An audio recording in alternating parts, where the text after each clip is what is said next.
Malalaki daw yan. Good morning mga kahito. May new buyer tayo ngayong umaga. 2 kilo daw po. Ayan.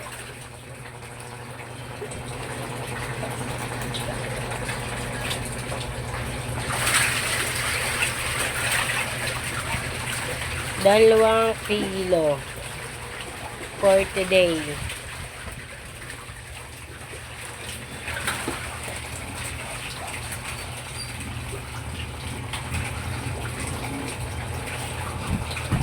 Mga ilang piraso na yan? Tingnan ko. Ating timbangin kung ilan na oh. Tamang size.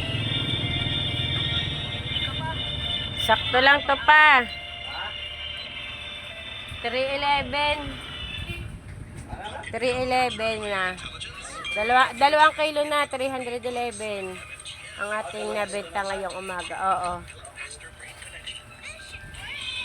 Thank you mga kahit.